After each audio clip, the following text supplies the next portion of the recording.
When does a game get too difficult?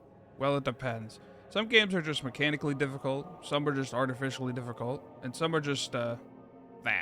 Difficulty in video games has always been a thing. From the Stone Age to the Layoff Age, some games are hard, some games are easy. But what even makes a game hard? What makes it easy?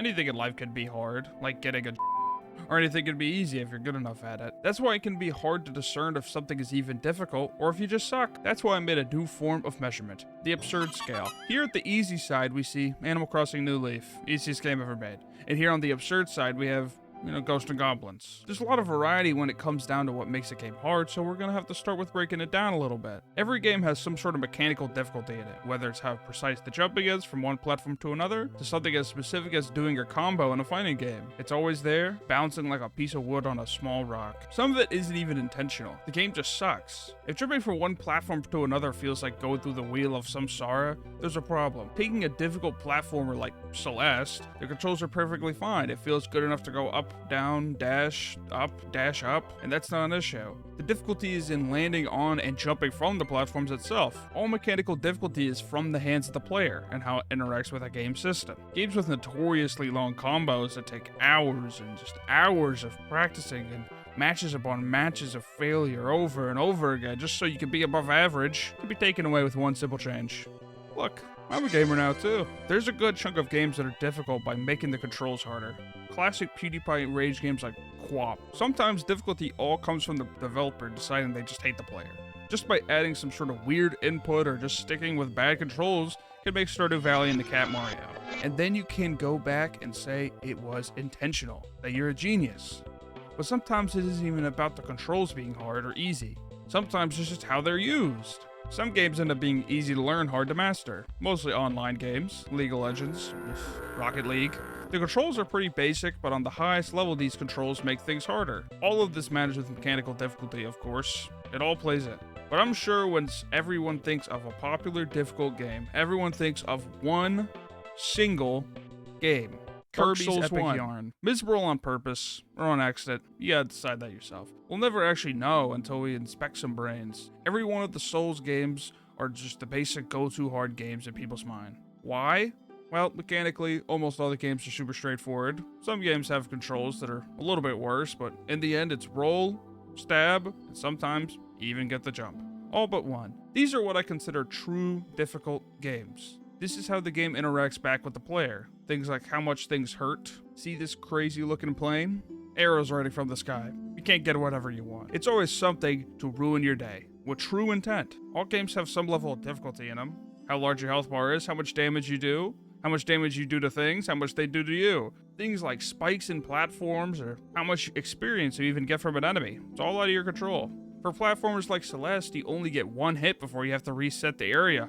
On some levels, they're extremely long. Some screens are the size of like 3 levels. Fighting games don't have too much true difficulty besides for your sanity. Most games are a combination of both true and mechanical difficulty. But there's one last category that dives into the fear of all hearts. The absurd. It's not balanced, it's not reasonable, maybe it's on purpose, maybe it's not. Games with absurd difficulty are miserable for everyone. What even is this? Where do I even go? If you ever find yourself saying these things, it's absurd. Every game has something. For some reason, all developers decide that they must go through something stupidly, absurdly hard in their game. My mind goes to this. Yours probably goes to this. We're different people. Something, always, on purpose, for misery and nothing else. You paid $70 for a game? Poison Swamp! Sometimes it's not even that simple. Sometimes the game itself is just absurd. A lot of retro games have a stupid level of difficulty, just so you feel like you got something out of the game. In a time where you could buy like 3 games a year, which is now still, but you better be getting the most out of your copy of Ninja Gaiden. And oh, you will. You're not gonna beat it. And maybe you will beat it. It's just not gonna be very fun. There's at least some instances where it feels like it's still some kind of minuscule, somewhat plausible way that it is your fault and not the game. Now that everything has been labeled, it's time for an investigation on difficulty. To start, the most common place to find difficulty in a video game is the 2D platformer. Simple. Us gamers call these Bubsy likes. Don't look it up. A lot of the difficulty in a 2D platformer comes from precise movement. If you take any 2D Mario game, you'll find it. Games like Sonic and Mario has 2 hits before you game over. Well, sometimes. Sonic's a little bit different. Mario got his mushrooms, Sonic got his rings. But even if you have 2 hits, sometimes the game is just stupidly difficult for no reason. Look at this face. Do you expect this game to be hard?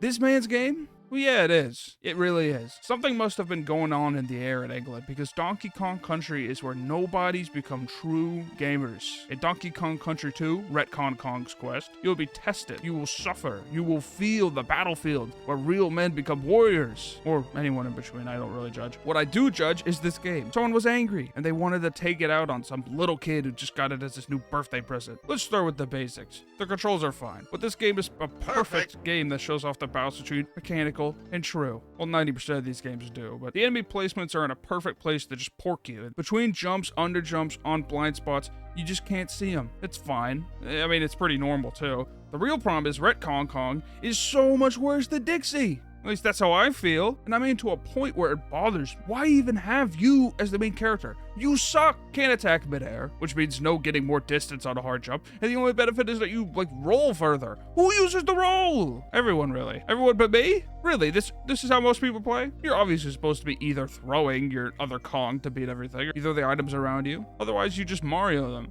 But that doesn't even get to my other problem. The throwing is fine. One button. Jumping, also fine. If you want to keep an item, you have to hold it down. And if you want to actually keep it longer, you have to do some jumps. You have to throw it. You have to be holding 3 buttons at once. You got to be playing claw style. So at the point that you have to be doing finger twisters, you still got to be clawing. Have you seen what the controller looks like? Look at it. How am I supposed to claw on this? You got to lay it flat. You got to lay it flat on the ground. At the very least, clawing on any controller isn't the Indy 900 of gaming, but I mean, come on. Come on, look at this. Why is it so flat? You ever have those times where your siblings or parents watch you play a game? This game will make them think you're a failure. I don't even know how to look like I don't suck. You miss the jumps that look easy, there's bees flying around, and you need Dixie to do half of the good platforms. A real big middle finger to go along with it is you can't save until you beat 3 levels in. And after you save, you get charged for it. Tokens. Your own family charging you to save in their own game. Oh, this is also where the tutorial is. 3 levels in. I hope you figured it out by then. I think the worst part is that you can't even blame the game for your mistakes. Everything is pretty easy just by looking at it. Where to go, where to jump, how to deal with the enemies, especially with how to use the bananas to guide you. If you fail the same jump 5 times, it's because Dixie's the only one with a air attack.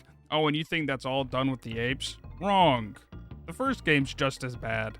Even the third. Certain aspects of the first game with the original Kong and Retcon Kong are enough to drive a man mad. The jumps are all just as precise and crazy across the 3. But as someone who's got my experience from playing Returns on the ye old 3DS, I'm just not that happy. In general. But not at all. These minecarts. I just hate the minecarts. Any of them, really. They all kind of suck. God, you think a mental patient worked on this level? The mad ravings of a craved psycho looking for the worst level ever created. It gets worse. I think it's level 4-3 that I'm thinking of. And then he put this amazing music over it. How am I supposed to feel? Happy? Happy? And then the most annoying part is this heavy shift between these levels and these bosses. All of them are quite easy. The bosses, I mean. Usually some sort of basic mechanic that speeds up. It never goes beyond that. All 3 are an equal nightmare, but I still have 2 at the top. So yeah, they're pretty hard. Difficult jumps, well-placed enemies in spots just to hurt you, but the only real leeway you're ever given, the controls feel amazing. That's kind of how these things work. If the controls are too good and fluid, it just lowers the overall difficulty of a game. If they're awful, you get everything else. You just suffer. Slot them in the chart like this. 3, 1, 2. But it gets harder. You go forward in time and they're still making platformers.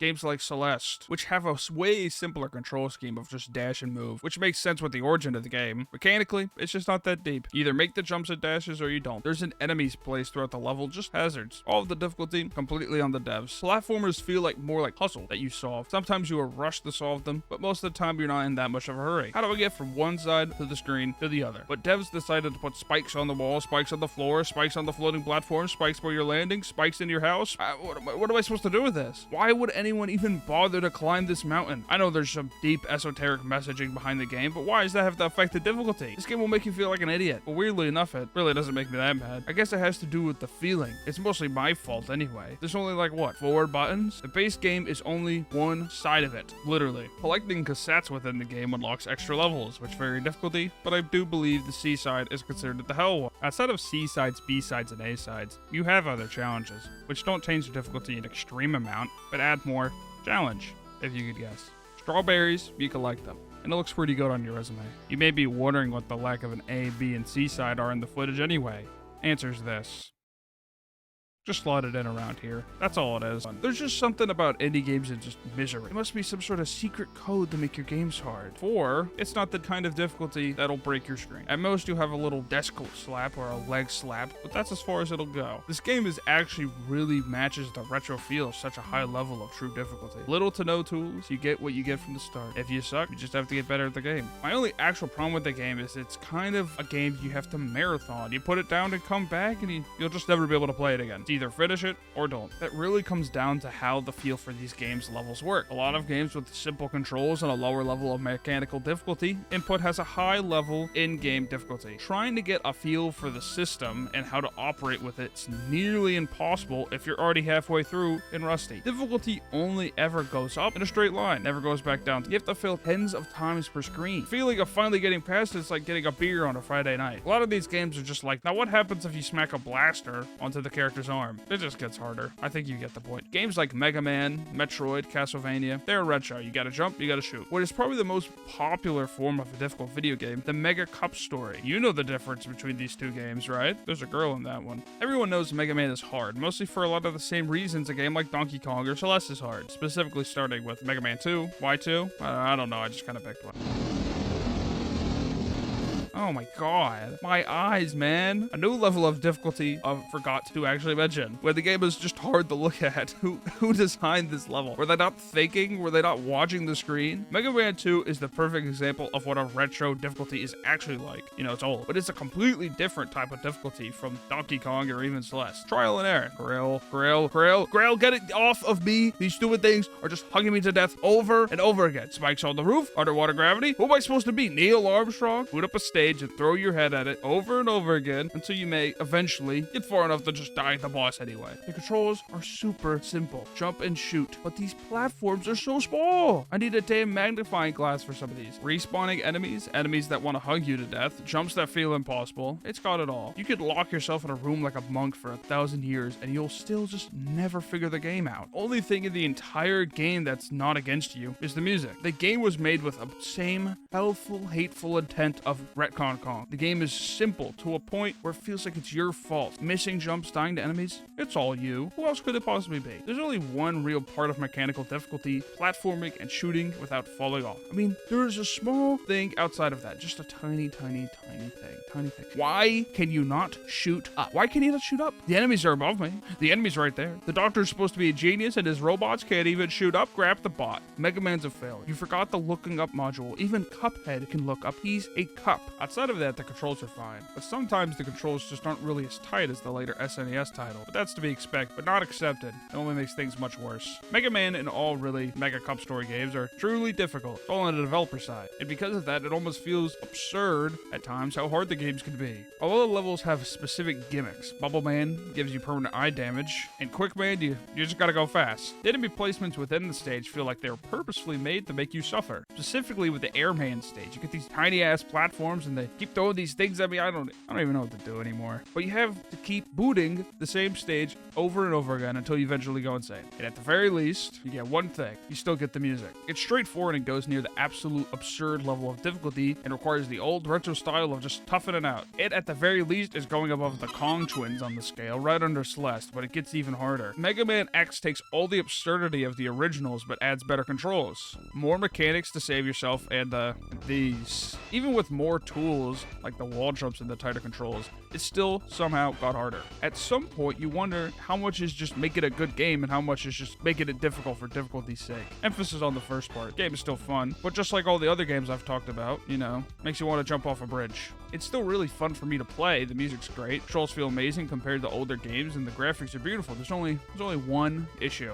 This game just hates you. It doesn't want you to play it. How am I supposed to beat this? How am I supposed to beat this? What is this? Some of the enemies are readable, but others are just, oh my god. And what's with these names? Launch Octopus? What happened to names like Windman and Fireman or Octopus Man? Why not Octopus Man? Why not Octoman? That has nothing to do with anything, really. I'm just complaining. For the most part, I still think it can get harder than this somehow. Somewhat similar to Mega Man or run-and-gun type games, most famously Contra. Even with the Konami code, it just gives you more lives to suck at the game with. They're just a complete time waster in my mind. They're fine enough as games, but it's obviously designed just to be hard. Bad jumps, bullets from off-screen, mediocre to kind of shit controls. The mechanical difficulty, like most NES games, are not that existent. They just don't feel very good. The jumping is like being on the moon. The bullets are small. One-hit deaths, 3 lives. That's all I have to say. There's like hundreds and hundreds on the games of the NES library that are exactly the same as this. You could probably find one just going through the library with your finger and just pointing at one. It's gonna be one. But in modern times, you get modern changes. Cuphead has a lot more variability in the difficulty than Mega Man does. And it's actually worth talking about. But the run and gun 2D type games are really overstaying their welcome. So I'm gonna be a little bit quick with this one. Cuphead has a very similar control scheme. Jumping, shoots, different types of levels, run and gun boss battles, and the less used parry challenge. Cuphead has a lot of accessibility and tools that make it so that if you do suck, you do have options to make it easier. But the base blaster and the special are enough to beat the game without suffering. Some bosses are a lot harder than others, but the run and gun levels can be a little bit harder than some of the bosses. Doesn't make much sense, but you'll figure it out eventually. The controls are actually very responsive, which actually makes the game easier, and sometimes the game is overwhelming, where there's things that seem like they're a lot more difficult than they actually are. The only thing it's missing is the ability to make your own cup OC.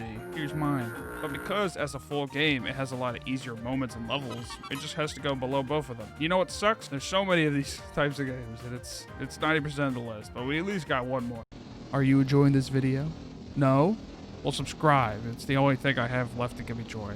Back to it then. Want to see what a classic PS1 game looks like? Yeah, that's what this game is. That's the clip. Honestly, this game's the equivalent of Groundhog's Day if Bill Murray was being eaten alive by a mean version of the Heartless from Kingdom Hearts. The animations are beautiful, but the controls, they're just not. Sometimes in the pursuit of creativity and ambition, people forget they're making video games that are actually meant to be played. And this wasn't meant to be played. It was meant to be like, wow, look, the PlayStation sure has good graphics. Well, yeah, now actually try to fucking play the thing. Trying to jump has the input delay like the kid you're playing as is high on something. You press the button, he might do it, like 3 to 2 seconds later. Half the enemies are on the ground, but the inputs are so clunky that you just end up shooting at the ground rather than laying down. The blasters you use absolutely suck. It barely does any damage. You pretty much have one hit. The foreground and the background look the exact same, and I got caught in a death loop. Who made this game? Who made this game? Seriously. You want to know how I got out the death loop? You have to know the run this way. You have to run right. If you die too many times, it just tells you. If none of that's bad enough, you need to understand the misery this game inflicts on you. There's parts of the game where it just takes away the blaster. The blaster that does no damage, they just take it away. There's no other way to defend yourself. You just have to move left and right and sneak around like Solid Snake. But at least Solid Snake has a gun. Anyway, the game's actually, it's pretty impressive. I don't know how, but it reminds me of the Iron Giant. Maybe just a sprite of this kid reminded me of the kid from the movie. I don't really know. It's definitely brutal though. If you have a thing for being eaten, at least you have a new favorite game. Head ripped off, swallowed whole, torn in half, falling off cliffs. Oh my god. Mechanically, it's a nightmare. On a true difficulty scale, also a nightmare. But it has one thing going for it: charm. On the other hand, you reset usually in the same area, and there's no real way to game over. It'll just leave you at the start of the screen if you want to keep playing for some fucking reason. For that, it's not as hard as retro titles where it's all passwords and going back from the beginning. But yeah, it doesn't matter. This game's hard in a way that only one game can rival it. Ghosts and Goblins. I felt a chill up my spine. I think everyone gets that most retro games are hard. Yeah, sure. And most retro games are bad. Whole series for it. But Capcom, this Capcom made this, the same company. This is one of the most awful, evil, unfair, miserable, despicable, minion-owning piece of shit game I've ever played. Let me breathe, man. The zombies are clawing to get me. Mechanically, the jumping feels fine. But guess what? You won't believe it. What's going on at Capcom? You can't shoot up. I mean, other than that, I already complained about that. The enemy can hit you from off screen like a tomahawk missile. Half the enemies are flying. You die in 2 hits and there's no way to restore your armor. All the weapons suck but the knife. As the catchphrase goes, get the knife. It won't be so bad if I didn't feel like I was banging my head over and over again against the wall. The controls they're fine, really, but the game's designed like you're using a neural network to control yourself. And worst of all, worse than anything, the chocobo race is just just a little bit harder. A lot of the BS of games like Ghosts and Goblins is really common in the late 80s and 90s style of games. Castlevania has a lot of it. Metroid, a little bit of it. But we are finally, thank God, done with these types of games. And now we can move on to the exact same type of game. Yes, Toho Lunar Nights likes Metroid, Castlevania, Hollow Knight, well, whatever, you get it. Castlevania Symphony of the Night is one of my favorite games of all time. It's also just not very hard, but it really is the Castlevania game. An original MC and Alucard, amazing music, beautiful animations, and really good voice acting. It's magnificent. It is. Only a little bit easier than some of the other ones. Castlevania rewards patience instead of just trying to eat all the attacks. You gotta learn the moveset. A lot like another set of games, sure, but similar to the Mega Man's health bar, you have a lot of time to learn it. Mechanically, even as one of my favorite games, the controls they're a little clunky. The jumps are a little bit floaty at the times, and when you get hit by something, you'll just fall onto other shit on your screen. In Symphony of the Night specifically, you get a lot of tools, multiple weapons, some special weapons like daggers and holy water, which cost your hearts. To heal, you eat chicken, yada yada, this joke's been done to death, hearts don't equal health, whatever. In terms of level design, a lot of platforming, and there's also a lot of enemies on the platform. Boss fights are all patterned with a lack of randomness, so just, figured the hell out. All the enemies have a very specific attack pattern, in a way that you can only understand if you just go play the game. I know that's asking a lot for a gamer to, actually play the video games, but it's true. Sadly, it's not even close to being the hardest Castlevania game. You can always argue over franchises like this, but I listen to the people, and the people say Castlevania 3. More like Stairvania 3. I don't know. This game just hurts. It breaks my spirit. At first glance, you're just walking, smacking enemies, and you're like, oh, people think this game's hard? What the hell is with these staircases, man? You couldn't make me not hit on them? These owls, these jumps, these fucking jumps, they all suck. And apparently it gets worse. Apparently it just gets worse. Apparently the enemies hit harder the further you get, but your health bar never gets any bigger. Don't expect any healing either. This game was formed in hell. It makes Symphony of the Night look like Leapfrog. Okay, maybe this game isn't. Oh, this game's awful. I thought Ghosts and Goblins was hard, but you know what? Screw that. This game is worse by a mile. At least Ghosts and Goblins had working platforms. Where am I even falling? Where am I going? Medusa head, spikes. They put spikes everywhere. It's not even fun. None of these games are fun. They just all suck. A challenge is supposed to be rewarding. This just sucks. There is at least multiple characters. Yeah, just more ways to die. It doesn't change shit. There's only one sort of hand beat to the player. If you're feeling real desperate, you can use this cheat code at the name screen. Isn't that nice? Just gives you more lives, which is the only way you'd ever possibly beat the game. Let's just be honest. I think the part that bothers me the most is that they made something this hard and never decided to go back to that level of difficulty ever again in the franchise. Everything after 3 is difficult in its own legitimate way, but it's very like these two. Mainly open world, more like Metroid than Castlevania, which is why the Metroidvania genre even exists. I hate the term. Boys found it stupid. I'll tell you why later. But as far as Castlevania 3 goes, it's pretty damn far up there. Slotted in here. As far as the first Castlevania goes, I'm actually having fun. About damn time. Oh, come on. Medusa heads? Again? Well, Medusa heads for the first time? I never said it was easy, but it's a lot more fun than 3 is. Just the same level of bullshit, but it feels a little bit more fair. Some problems, though. Going back 500 feet when you get hit, Medusa heads, few amount of lives, and once you use them all, you're back to the start of the damn level. There is more pieces of chicken hiding in the walls to heal you, though. Same items, same systems, but as a game, both mechanically and truly, easier than 3. Maybe second. When I'm talking about these 3 games, the controls are just all pretty rough. It feels so chunky, you're like made of steel. Once you commit to a jump, you're committed. No midair control. Sometimes it's even hard to control how high you jump. Your whip either goes left or right. No up, no down up, no left up, whatever. So if you're hitting enemies in the sky, you have to do jump attack. Mechanical difficulty, high. Most enemies die in one hit though. But if you do get hit, you're most likely just gonna fall off a platform. So both the true and mechanical difficulty is high, which means absurd difficulty is born. The Geiger counter is really going off over here. So slot these 2 damn games in right here. New record. Oh, they're so much worse. I need a break. Zelda 2. What a game. It certainly is a Zelda game on the list. The game doesn't, it's just, whatever. First, it has these 2D segments. They're just, they were scarcely in the first game. Very rare. In this game, it is all 2D. For like 90% of it at least. They never did it again. Second, you have to level up. There's also encounters. They're not random encounters because you just run into them, but they're just scattered around. When you do get into an encounter, you get a mini stage where you're most likely there just to level up. There's no other reason to be there. There's nothing else there. You go to the town and ask for directions, and all they do is give you the least discreet clues of any video game ever made.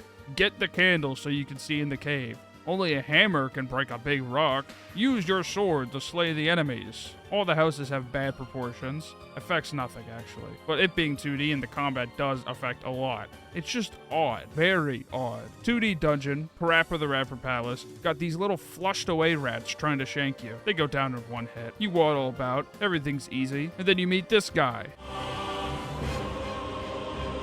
What the hell? He's got a sword for his dick, and he's got a sword in his hand. I mean, seriously, where else is this coming from? Where else is the blade coming from here? It'd be a lot better if my sword wasn't the length of a goddamn prison shiv. If your health's not at full, you might as well just play defense, because without the magic sword, you're useless.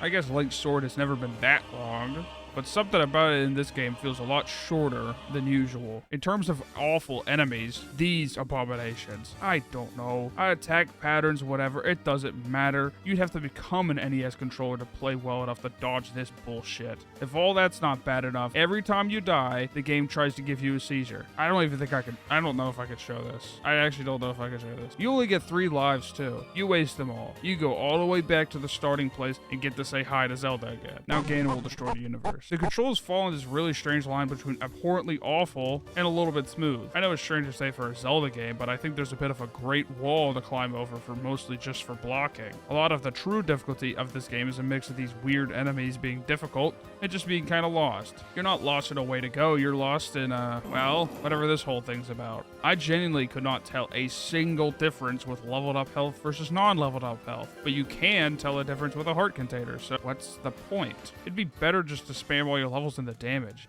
because you either one-shot enemy or you have to hit them 20 times. It is a pretty rough game, around the edges and in general. It is a sore thumb out of all the Zelda games, but it's not even close to the worst Zelda game. Let's be serious. But there is a serious argument that is the most unforgiving out of all of them. It bounces all over the place. And of course, it has that old classic NES difficulty where it's just bullshit. Slotted in right here. It is pretty rough, but it is doable with a little bit of sheer willpower and determination. Nothing else will get you through this. Oh, Metroid. So much for a break. This game haunts me. Not this one specifically, just all of them. As a kid, I played Metroid Fusion on the GBA, and after that, it made me the man I am today. The misery I faced, my distaste in sci-fi games. It's all Metroid's fault. It all accumulates in a game that's still easier than most of the ones on this list. Now that it's later, Metroidvanias. Later Castlevanias like Symphony of the Night are more similar to Metroid than Simon's Quest. Just because both are 2D and have some level of exploration in them. But both being difficult is important. In some way, I guess. But as far as games go, they just aren't that similar. Metroid has long-range combat that introduces another level of difficulty compared to Castlevania's close-range combat. It is different. Not to mention both these games are old and they need some sort of new coat of paint. So for now on, I'll call them Hollow Knight likes. That solves everything. What does this have to do with anything again? Oh yeah, Metroid and Castlevania aren't the same difficult. Outside of jumping and enemies, Samus doesn't go back 100 feet when she's hit. Both games, enemies sort of just fly at you. A lot of going up, a lot of going down. Especially in the later Castlevanias. In early ones, it's all linear. In other directions, we just have brighter, bluer skies. More like only up. I really should have done this one first. Can't crouch, my blaster goes like 2 pixels away from me. This is just awful. The enemies are all on the ground or in the sky. Don't ask me why, because you can't hit the ones on the ground, and hitting the ones in the sky makes you run back and forth like an idiot. It's like Mario not being able to stomp a Goomba. Half the enemies are on the ground. Why not just make the morph ball on like select or something? Because the rockets are on select. I mean, look at this thing. Where the hell is anything supposed to go on this controller? Down is just the morph ball. Maybe it's an ability you get reinforced through the game to go crouch and shoot. Still feels like Super Metroid is the better experience, obviously. You know what? I just hate Metroid. Just replace it with Kid Icarus or Kirby or hell, just bring back like Sly Cooper and replace Metroid with it. I'm so tired of sci-fi. I need 5 seconds of Donkey Kong to cool me down. Peace and happiness. The controls of Metroid and Super Metroid are just fine. Weirdly enough, they didn't improve that much between the 2 games. The blaster feels fine. The jumps feel just okay. In Super Metroid, you have up, right, up, left, down, up. So it is technically easier than the first game. It only takes you so far, though. Uniquely to everything else so far, Metroid has difficulty in the exploration side of things. Actually finding where the hell you need to go is its own part of difficulty. We'll smack that in true. Mechanically, controls are fine, as I said. Better than Dragon Guard, worse than Donkey Kong. Slot Super Metroid here. Who gives a damn about the other one? You had enough with 2D-based platforming yet? Yeah, me too. But the genre is certainly defined. We need to stop the valve and never make another Hollow Knight style game ever again. I get the premise. Let's add another dimension.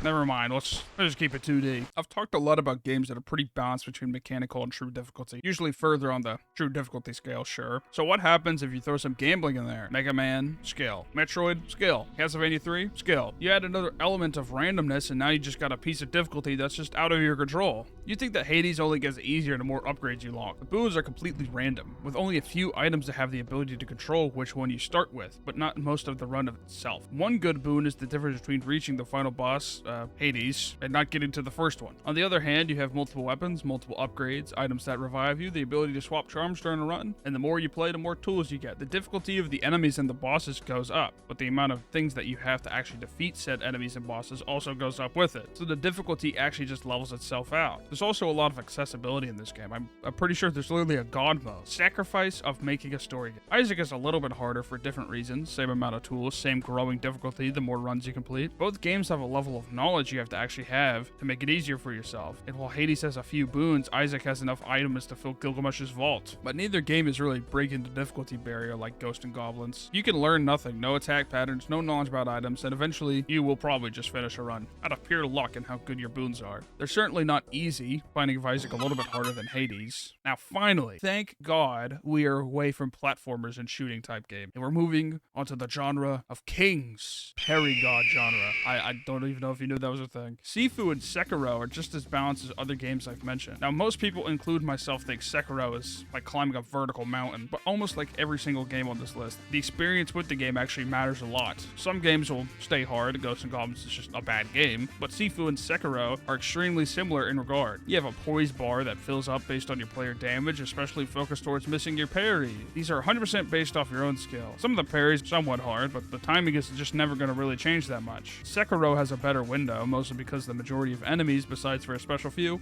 have some swords. Maybe little axes, spears, but whatever. Sifu is a bit harder to parry, but the game is way more forgiving than Sekiro by a mile. But Sekiro really wants to make you suffer, in a way that most modern games just don't really provide for you. It makes you feel like it's not that hard. Oh, here's this tutorial geek access to get easy learning and learn how to parry. Yeah, now parry the ape's fist. Go on, show me. You either parry or you don't. And if you don't figure it out, of course the game's gonna be hard. If you do, the game's still hard, but at least you'll be closer to your enlightenment. Sifu is a lot more forgiving. Already said this, but just based around the mechanics of lives and aging as you progress. If you suck, you'll just age gracefully as a British man. I guess strangely, Sifu reminds me of Sleeping Dogs. No, just wait a minute. It's not because of that. It's because it's martial art. It feels beautiful to play, and when you're parrying and doing your special moves and combos, you just feel invincible. Otherwise, you feel like a dumb baby trying to figure out the world. But the game gives you everything that you need to do. It has a very sufficient tutorial with ways to practice your combos and parrying, something Sekiro also shares. It's like most games though. Trial by fire. That never really goes away in any hard game. The more experience you get, better you'll be. In a boss fight scenario, which is important for these games of course,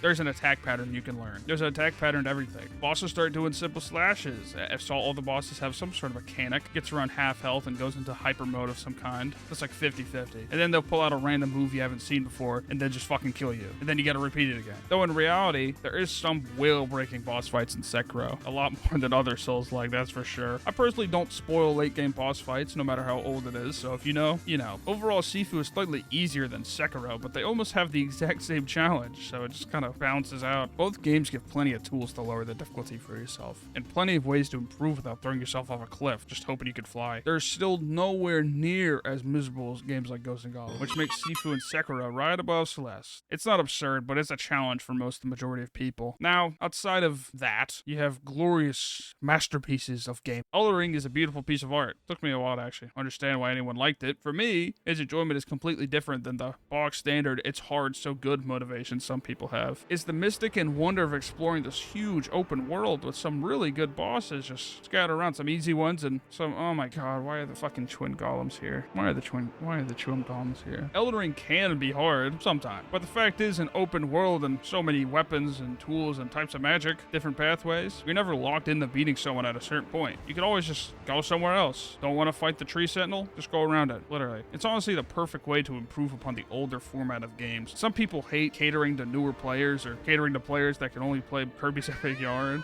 but Elden Ring's variance and playstyle is what makes it a perfect game. Seriously, if you're a hardcore, butt-chugging super gamer who never levels out and only fights with the Dragon Slayer, just go ahead. I'm not gonna stop you. You don't even have to go out of your way to play that style. Love some random weapon you found in some dingy cave in the middle of nowhere? Just build with it. It may suck, but you can still do it. So how does that really affect the bosses? Well, the truth is, at the end of the day, still have to dodge. So even if you get your plus 10 Bloodhound Fang and run around at level 100 going back to fight Morgott, if it sucked the first time, you still suck now. It's fairly obvious that the difficulty in Elden Ring might just have to be something you do to yourself. Don't overlevel, don't use the Bloodhound Fang, have your specific challenges, whatever. But there's always, of course, there's just hard bosses. Gargoyle, red-haired lady, everyone, it's not even a spoiler, I think everyone knows about it. But it's not the end-all be-all of difficulty. Now, if you add the DLC into the mix, you have an argument for yourself. As far as gameplay outside of bosses, you got the dismal swamp of doom, the bullshit zone, and the mystery of the game reminds me a lot of old retro games. You could go your whole life missing a side quest in this game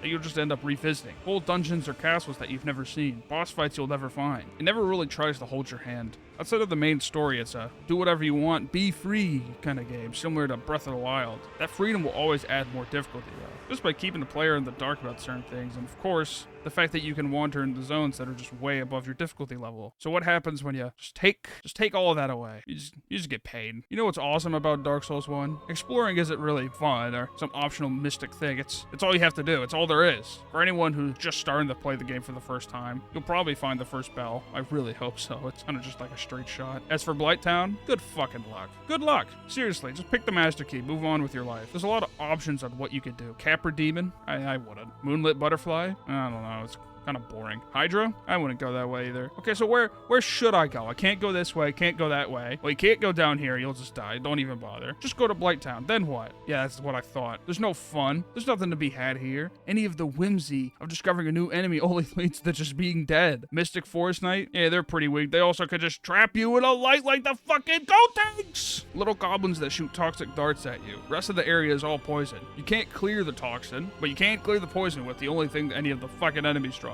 1 out of like 100 chance you get the item that does clear your toxin, but by then, you're already dead. Thin pathways, ugly fire-breathing bug, mosquitoes that piss blood on you, and once you get to the bottom, it doesn't even end. It never ends. Poison. Right up all the way to the boss room, and when you get there, you might say, oh, this boss is a little tanky, but, it takes good damage. Fuck you. Explosion. Way to really kick off the first hour of your damn game. The flip side is the game's really glitchy. Every boss has some weird glitch where you hide in a fucking rock and shoot a bow at it. If you want things to be easy for you outside of just glitches, you can just farm the Black Knights until you get the Black Knight Halberd, which, if you think I'm joking, it is seriously just the best weapon that you could possibly get for most of the game. So why doesn't everyone do that? Because I have my dignity. The game isn't meant to be cheese, not meant to be playing using tricks. The game is meant to strengthen you, to hone you into the perfect monk that can never rage at a game ever again. Is there some silver lining of hope in this game? Does it get easier? No, don't expect it to. It's nothing but misery from point A to point B. Dark Souls 1 has something none of the further games in the franchise seem to bring. A sense of actually just being lost. You might get it with Bloodborne if you're missing a chunk of your brain, or Dark Souls 3, but it's nothing but straight lines. 2 is like stacked. It's all vertical. It's barely even a boss rush kind of game. If you're gonna get stuck, it's most likely the areas, not the bosses. Some of these bosses are just kind of easy. No teleporting from the bonfire to bonfire for almost the entire game. I don't even know where they have it. Some pretty rough controls and animations that kind of fuck you over. Even on the remaster, the game's still dark as hell. Some of the most memorable but unbearably hard bosses. Areas that suck. Areas that are figuratively hell. Areas that are literally just hell. The game just doesn't want you to play it. Its closest modern equivalent to the games like Coast and Goblins and Castlevania 3. Just designed to really ruin your day. Bad part is, it's not even the hardest out of all 3 of them. With the dramatic stuff, you might think I hate Dark Souls 3. Weirdly enough, on a revisit, it made me want to gouge my eyeballs out and find the nearest bridge, but this game has so many choices that feel like they were made. It was just made to be hard. Let's be honest. When DS1 does it, it's charming. When DS3 does it, it sucks. Skeleton Ball, 50 respawning skeletons. Bosses that are just easier than the areas they're in. Who fucking designed this game? First, the areas are pretty miserable in most cases, where specific sections of DS1 or even Elden Ring were annoying, like Blighttown or Sen's Fortress or the Crystal area outside of Anne Orlando. How about every area after the castle until the end of the fucking game? Is that good enough for you? Oh, you were having fun exploring the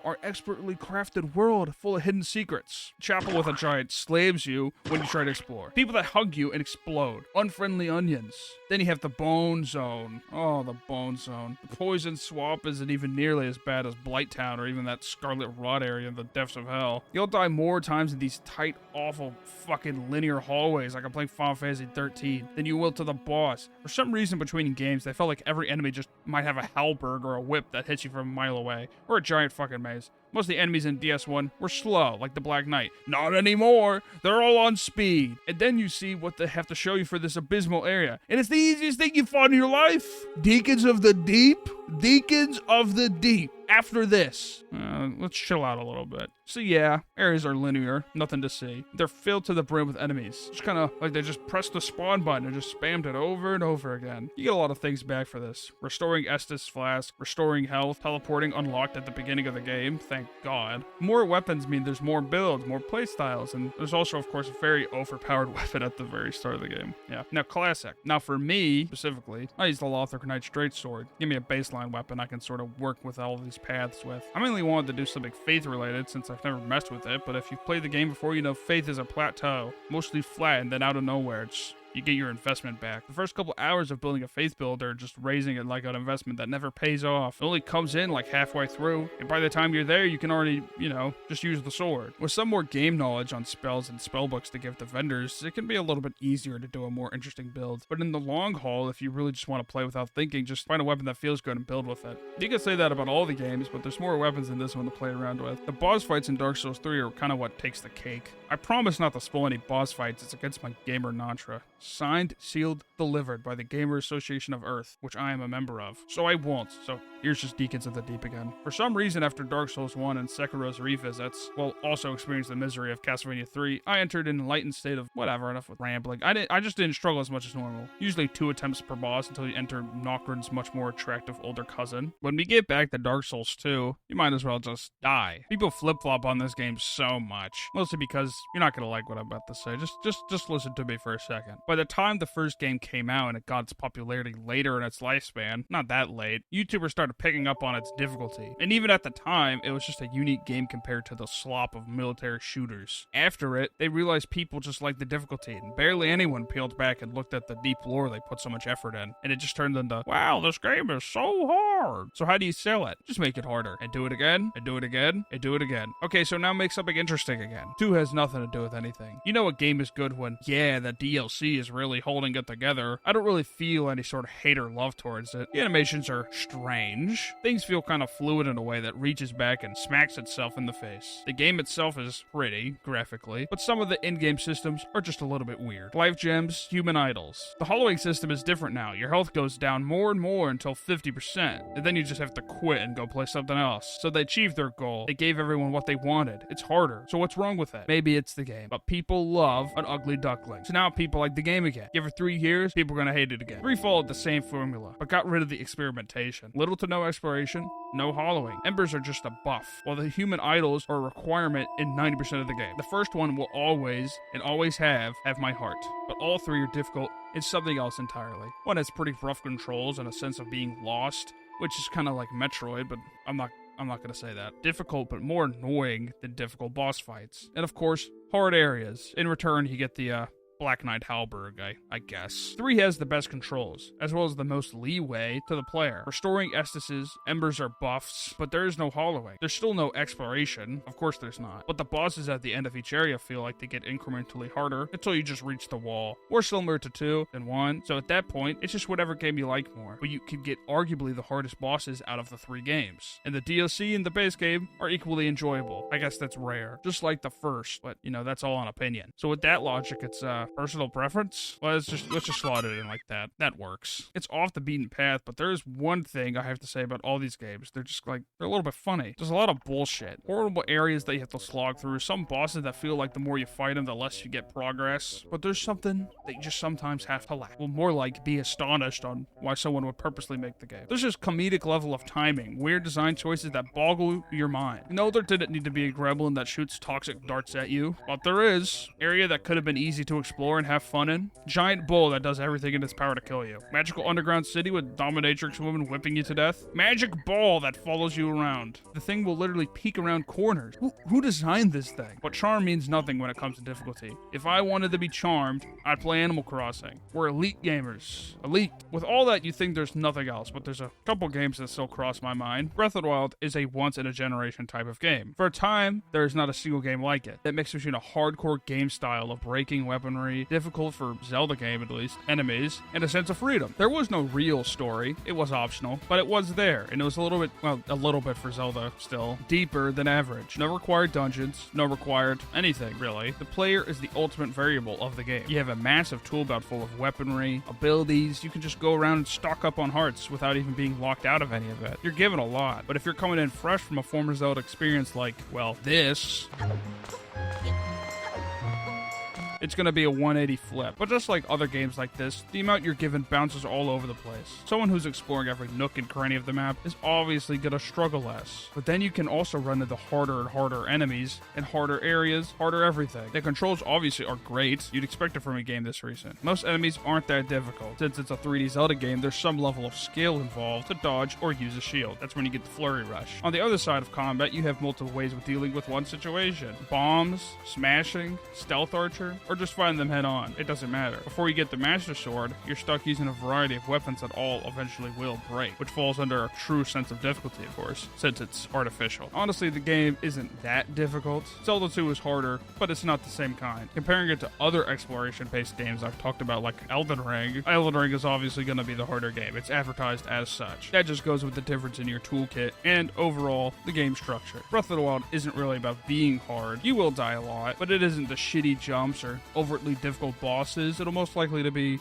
something random like a moblin walking up and one-tapping you. There's a steep difficulty curve though. A lot of enemies in the overworld will easily kill you for a small amount of the game. Large hordes of enemies, guardians shooting lasers at you, but once you get past that little hump and you get more hearts and maybe a little collection of weaponry and some better armor, it doesn't get that bad. Outside of that, you have the environment. Getting hit by lightning, drowning, freezing. It's like nothing else I've spoken about so far. There's so much variance. Nothing is straightforward. It's not as basic as hard jumps at enemy placement. It goes beyond all that. There's puzzles in the shrines, which is also a more rare type of difficulty that you could attribute to games like Portal, which, they're not that hard, but they're more puzzle hard. Then you have the survival part of it, cooking foods and gathering resources for required reasons or just to make the experience easier. It's more baked into the whole thing, top to bottom. It's more likely to hit harder for the player playing it for the first time than revisiting it, but as an overall experience, it's below most on the difficulty scale. So in reality, it's a little bit down here, but it was worth talking about. A couple games that still cross my mind. Mechanically difficult games like Cryptid and Echo Dancer tip the scales more on the player controls than the actual game's difficulty. These kind of games are hard to learn, easy to master. The barrier of entry gets to a point where the game becomes easier before it kicks people off the ride before it even gets there.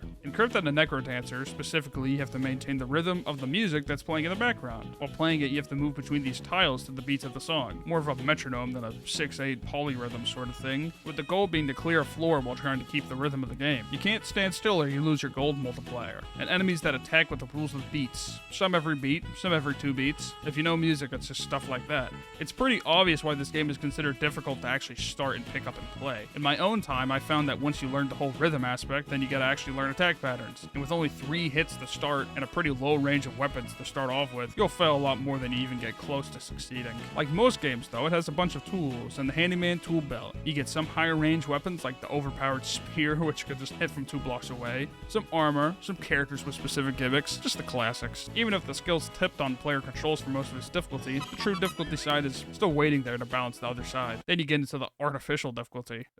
Sometimes it can be hard to place a needle on it. There's always some level of debate. You can say that some Souls bosses are just artificially hard because their health bars are so high and their armor is so hot. Others just say get better at the game. I agree. It's not concrete enough. So what about games that are undeniable fact of artificial difficulty? Easiest place to look? Bethesda. Yeah, really. Go into the settings. All right. Turn the difficulty all the way up. Now try to kill a bandit.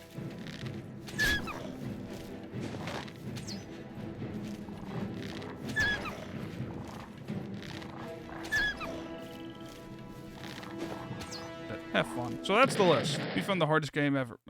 We're not even close. We're not even close. The unimaginable horrors of difficulty are just lying in the dark to be discovered. Games so hard they build statues of you just for beating them. One game that comes to mind for me, Ho-Ho. You're sitting there clenching your fist in anger. Well, I beat General Dad with just my fist and no summons. The Donkey Kong Mongos while only eating saltines and water. You're not a real gamer. How about you place it with some spice? Questionable anime girls that float across a moving background. Come on, math genius. Tell me where I go. My entire fucking screen is filled with flowy petals. Most of the game's mechanics are just as simple as some of the earliest video games ever made. Hold down the shoot button and dodge attacks. Grazing, which is getting near attacks without getting hit, builds up your score. Your score is the only way to get more lives. There's multiple characters with different projectiles though. Just through some form reading and general opinion, the opinion is that Rimu A and B are both pretty good starting choices. Do I know what this means? Not at all. As I always say, why act as an expert when you consult a real one? I have it tattooed on my arm. Mechanically, a baby can play it. Difficulty-wise, even me, an adult baby wearing an adult diaper, cannot play this game. This is the normal difficulty. This right here is the normal mode. Then what the hell does Lunatic look like?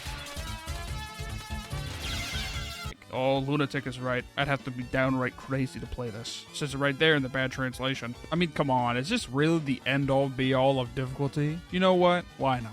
Mechanically, the game is extremely simple. I mean, it's just move and shoot. So mechanical difficulty would be a 0. True difficulty is 99% of it. Dodging and weaving between these weird little flowy bullets while also trying to hit the target. It's as simple as it gets. It is also the only game I talked about with a physical way to actually change the difficulty of the game itself, which obviously has to move it down some more. But because the controls are so smooth, it means that everything comes down to you being good at the game or not. The amount of pellets on screen really is just something you have to live with and deal with. No shortcuts, no cheats, no knives, halbergs, twin swords, just you and the pellets. You kind of have to respect it. Normal difficulty is obviously manageable, but for most, it's still going to be a challenge. But at the highest difficulty, I swear, it really is just impossible. It really moves itself into an absurd level of difficulty, which at the highest level is going to take Ghosts and Goblins' spot. And frankly, Ghosts and Goblins, in retrospect, might be a little bit easier than Castlevania 3. You can debate this for ages. So let's do a little swap here. We got a new record on the difficulty scale. Now that everything's been covered, we have to look at what I call the peaks and valleys. And thankfully, I have this $2 million piece of technology that'll allow me and for all the games to be analyzed without me having to lift a finger. Well, it looks nice at least. No game is at an even difficulty for the entire time. It was foolish to even think so. Platforming games are usually always going up and down. In games like Celeste that have chapters, a new mechanic is introduced and is used across the level. So it goes up per chapter, but then only slightly increases as the game has an expectation of the player being more and more comfortable with the new mechanics that they've added, and then they stack. This is what the most fair level of a difficulty in a video game would ever look like. Slowly rising, maybe in a bit of plateauing, and pushing the needle further and further as you close into the end of the game. This would include a game like Donkey Kong 2. It's just not that different. On the other hand, with games like Castlevania 3, the difficulty starts off pretty high and is slowly going up until eventually reaching the near impossible fight with Dracula. It barely changes due to it not having any real points of rest or ease from more tools or more weaponry. It's the same old game till the very end. Metroid is somewhat similar, but it does give you items, which doesn't really make the game any easier since it's battling itself out with harder and harder enemies. Ghosts and Goblins is also like this, but I think it's more of a steep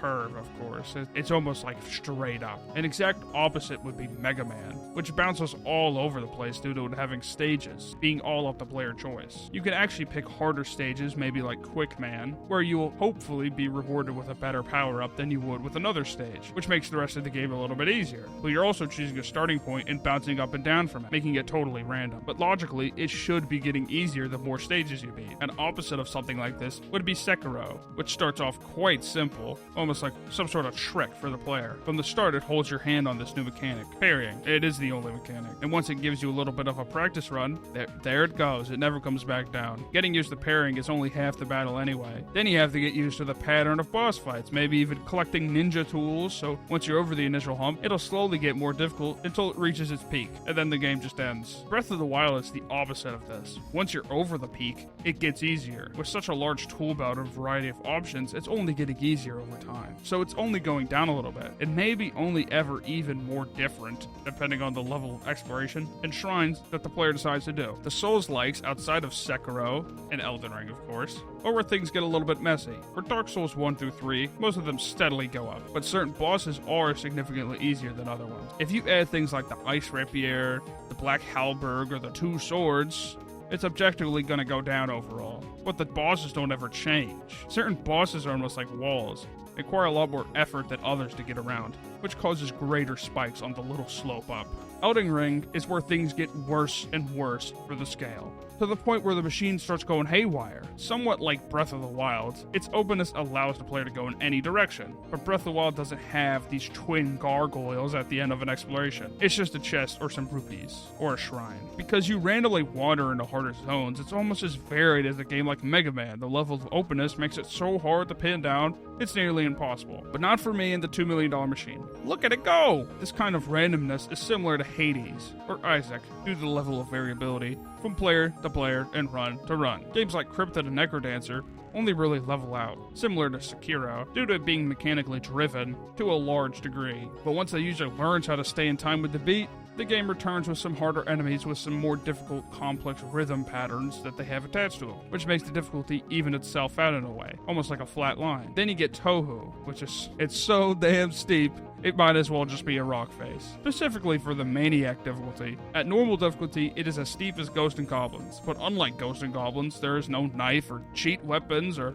anything like that. It's just you in the game. Wow, why didn't I just do this from the beginning? Maybe 2 million really is cheap for such a powerful tool, but what's the one thing I haven't bothered to cover yet? The one variable I barely mentioned. Me! I suck at some of these games. I'm better at others. You may not believe me based off what you saw, but I consider myself pretty good at 2D platformers, lying through my teeth. As far as Elden Ring goes, I suck, but I could beat Dark Souls 1 in my sleep. Suck at Metroid, suck at Sekiro, I suck at Donkey Kong, Mega Man, Celeste, Castlevania 1 and 3, Sifu, DS2, DS3, Elden Ring, Touhou, Hades, Isaac, Necrodancer. I suck at all these games, actually. Art of Darkness. I forgot if you talked about that one. Things I suck at, someone else could just be better at, making things difficult on a variable point that I can't control. Because I'm myself. I can only get better or worse at a game. Now, if you were to say that difficulty is based off an uncontrollable variable, mixture between based off player experience, where some people are more experienced in certain genres will find an easier time progressing through a platforming game rather than a 3D open zone game with RPG elements, and that at the end of the day, the point of difficulty reaching its ultimate apex is completely based off when a player finds their enjoyment is less than the reward of finishing something, then it really is too difficult. If someone who's only played Castlevania 3 and played it with their eyes closed tried to play Dark Souls 1, they'd look like a toddler with a controller. If a Dark Souls 1 truther played Touhou, they'd most likely just turn the game off and go back to playing Dark Souls 1. But they would suck at it. But objectiveness does exist. Stigmas around game and certain design choices have the majority of the control. There's a point where experience helps, and there's a point where it becomes meaningless because certain aspects of the game are just uncontrollable. If the skeleton boulder hitting you at frame 3 of going down the stairs when you're supposed to perfectly eye-frame it between these two small doorways in the staircase, you're gonna die. Nothing could make it easier or more manageable or whatever. You can only do as far as the game's mechanics and difficulty allow you to actually play at. Rolling can only get you as far as time can attack. Jumping can't beat a boss fight for you. Holding forwards won't let you collect all the balloons in the calm lands and get 0 seconds time so your ex-wife will promise that you could see your dog again. So definitively, games can be more difficult, even with the variable of the player. Which means that at the end of the day, with that logic, a game can be too difficult. I said it's mostly about fun and when pain becomes rewarding, but it's a little deeper. It's more about how much a player is provided by the game's systems, how well the controls work, how many enemies are in a room, how hard it is to do the platforming, if the game, actually functions well. The apex point of all these aspects meeting can only be controlled so much by an experienced player before they become absurd. Then and only then does a game break the objective threshold of too difficult. And with the magic words said, time here in Miseryville is over. If you disagree with my opinion, I want you to beat Final Fantasy X's Chocobo Race with nothing but a pair of Donkey Kong bongos, while using your feet to 104% complete Donkey Kong Country 2 on a portable SpongeBob TV that's behind you and you're not allowed to look at it. Not so funny now, is it? Anyway, goodbye.